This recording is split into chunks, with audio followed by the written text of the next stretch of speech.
কি ধুনীয়াকৈ হৈ গৈছে।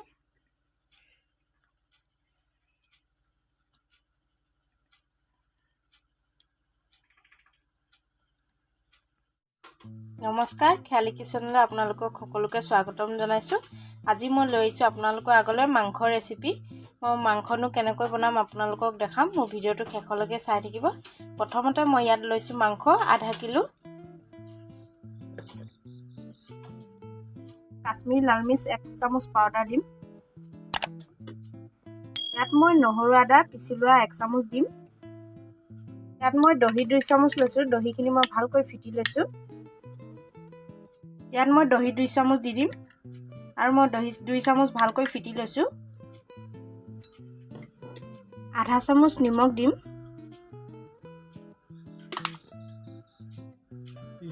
আৰু মই আধা চামুচ হালধি গুড়া দিম। মই ভালকৈ মাংসখিনিৰ লগত দহি, নহৰু আদা, কাশ্মীৰী লাল মিৰ্চ পাউডাৰ আৰু হালধি গুড়া আধা চামুচ ভালকৈ দি কেনে সানি লৈছোঁ। আৰু মই এইখিনি এঘণ্টামান মাংসখিনি ভালকৈ থৈ দিম। মই মাংসৰ কাৰণে মছলা লৈছোঁ। ইয়াত মই মিডিয়াম সাইজৰ পিঁয়াজ দুটা পিহনাত পিচি লৈছোঁ আৰু এটা মিডিয়াম সাইজৰ বিলাহী মিহিকৈ কাটি লৈছোঁ। মই বিলাহী এটাই দিছোঁ কাৰণ মাংসটোত দৈ দিয়া আছে। আৰু ইয়াত মই নহৰু আদা 1 চামুচ লৈছোঁ আৰু ইয়াত শুকান জলকীয়া এটা, কেইটামান জালুক, 3টা ইলাচি আৰু কেইডোখৰমান দালচেনি লৈছোঁ গোটা মছলা। প্ৰথমতে মই কেৰাহীখন পাতি লৈছোঁ। মোৰ কেৰাহীখন গৰম হৈ আছে। মই ইয়াত মিঠাতেল দিম।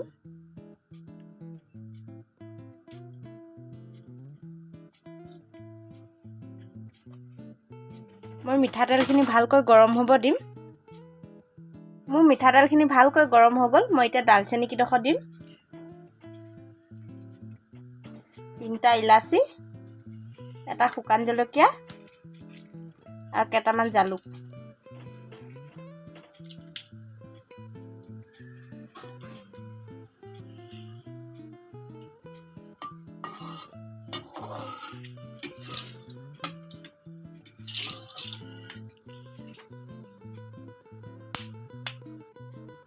ইয়াত মই পিচি লোৱা পিঁয়াজখিনি দি দিম।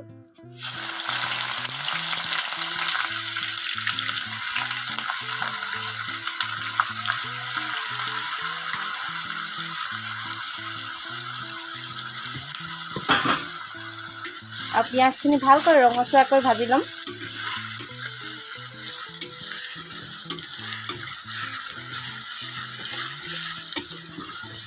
মই 5 মিনিটমান পিঁয়াজখিনি ভালকৈ ভাজি ল'ম।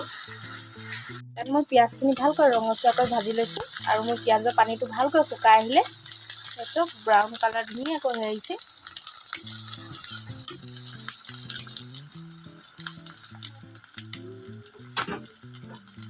ইয়াত মই 1 চামুচ নহৰু আদা ল'ম, পিচি লোৱা নহৰু আদা।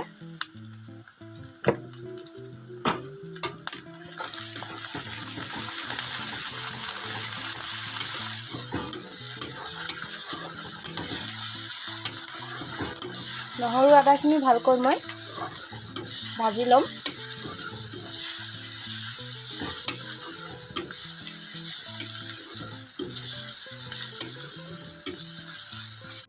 ইয়াত মই কাটি লোৱা বিলাহীখিনি দি দিম।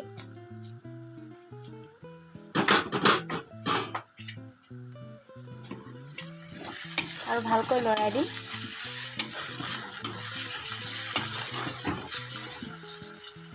ইয়াত মই ধনিয়া পাউডাৰ আধা চামুচ,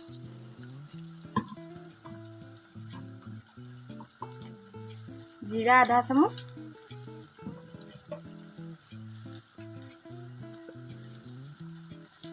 গৰম মছলা আধা চামুচ আৰু কাশ্মীৰী লাল মিৰ্চ পাউডাৰ 1 চামুচ।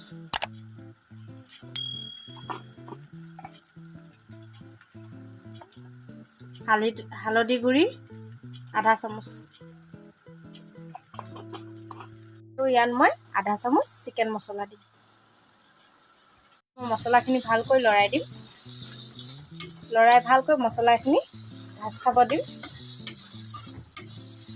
আৰু ইয়াত মই অলপমান পানী দিম। ইয়াত অকণমান পানী দিম মছলাখিনি ভাজ খাবলৈ।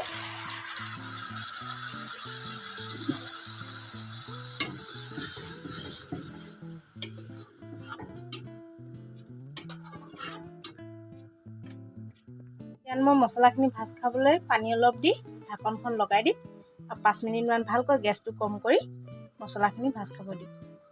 মই 5 মিনিটমান মছলাখিনি ভালকৈ ভাজি ল'লোঁ। ঢাকনখন আঁতৰাই চাম। এয়া চাওক কি ধুনীয়াকৈ তেল ওলাই আহিছে মছলাখিনিৰ পৰা।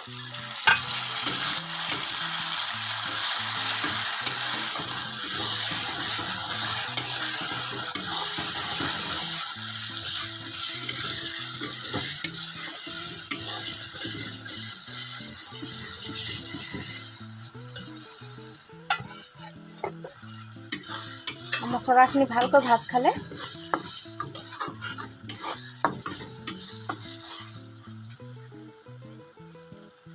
ইয়াত মই এইখিনি মোৰ মাংস 1 ঘণ্টামান মই মাংসখিনি ৰেষ্ট দিছিলোঁ। ধুনীয়াকৈ দৈ আৰু মছলা সানি থৈ দিছিলোঁ। এতিয়া মই কেৰাহীত মাংসখিনি দিব পাৰোঁ। কেৰাহীত মোৰ মছলাখিনি ভজা হৈ গ'ল। মই মাংসখিনি ঢালি দিম।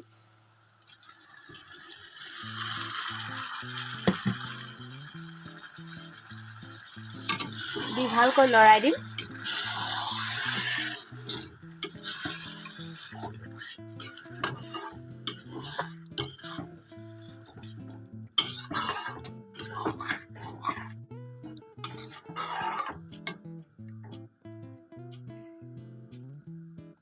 মই ঢাকনখন লগাই মাংসখিনি ভালকৈ ভাজ খাব দিম 10 মিনিটমান।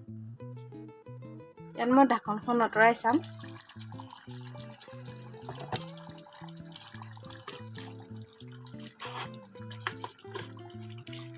মই আধা চামুচ নিমখ দিম। আগতে মাংসখিনিত অলপমান দিয়া আছিলে আৰু অলপমান দি লৈছোঁ। দি ভালকৈ লৰাই দিম। মাংসটোৰ পৰা পানী ওলাব ধৰিছে লাহে লাহে। পানীখিনি ভালকৈ শুকাই কেনে ভাজি ল'ম।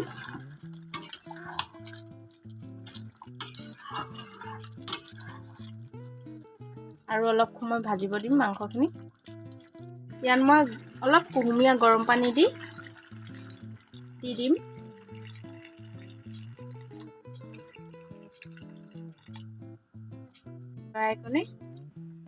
লৰাই দি ভালকৈ সিজিব দিম। ঢাকনখন লগাই ভালকৈ মই সিজিব দিম। মাংসখিনি হৈ আহিছে। মই ঢাকনখন আঁতৰাই চাম।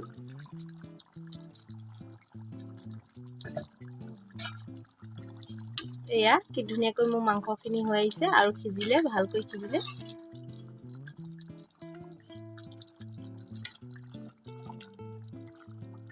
চব কি ধুনীয়াকৈ সিজি আহিছে।